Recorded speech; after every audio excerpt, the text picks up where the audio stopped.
Good Sunday morning, Northeast Ohio, and to all the dads out there, I say Happy Father's Day. This is, of course, the third Father's Day since President Trump took office, and in that time, there have been multiple positions in the administration that have been filled multiple times, but there have been others that haven't been filled at all. On Thursday, the Senate, though, checked one of the latter off their list, voting to confirm Cuyahoga County businessman Ed Crawford as the next U.S. ambassador to Ireland. Crawford is president of Park Ohio Holdings and a huge Republican donor.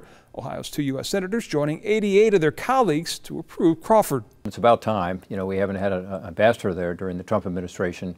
They want Ed Crawford. He wants to go. He'll be a great representative for our country. You know, we don't have any Ohioans right now, at least to our political ambassadors overseas. We may have some career people, but it's always helpful to have somebody who's over there who understands what the needs are of Ohio.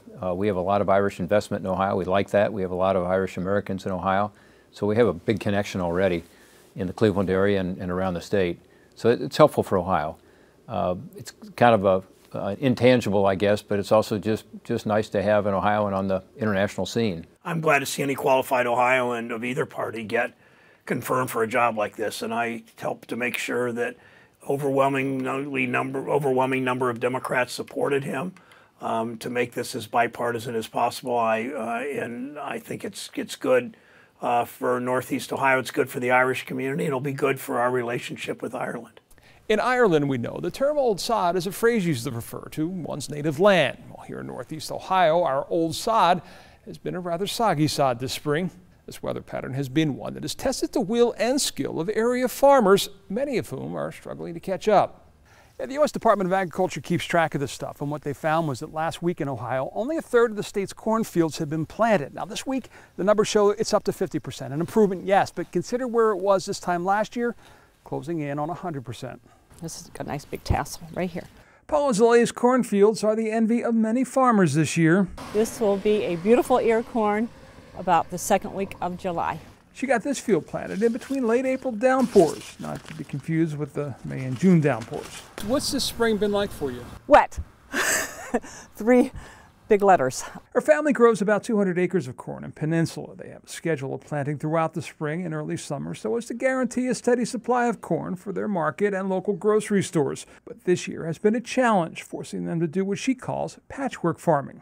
Say we need to get 4 acres of corn in. So we might find 2 acres of dry soil in this field. We might have to go to another field and find another 2 acres. As wet as it's been, they've been fortunate compared to other parts of the state. While Cleveland has had 10.5 inches of rain since April 1st, parts of northwest Ohio have had over 18. We've caught mainly the tail end of everything. You know, we got about a ½ inch yesterday like everybody else. You know, we could have had more.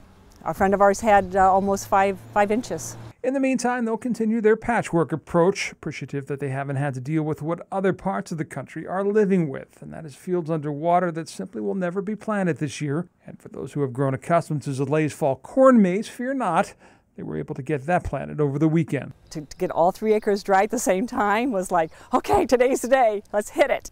Let's hit it will also be something the folks behind the Major League Baseball All-Star game will be saying this week, because this week is when we'll start to see a sign or two or a couple of hundred pop up around town.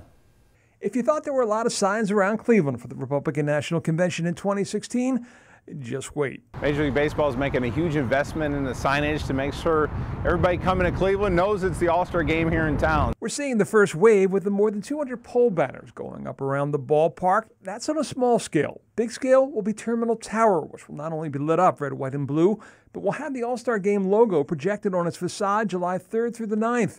Before then, you'll start seeing the All-Star logo pop up on downtown trolleys and buildings. And for the first time, the pedestrian bridge linking the Jack Casino and parking garage will be wrapped in celebration of the Midsummer Classic.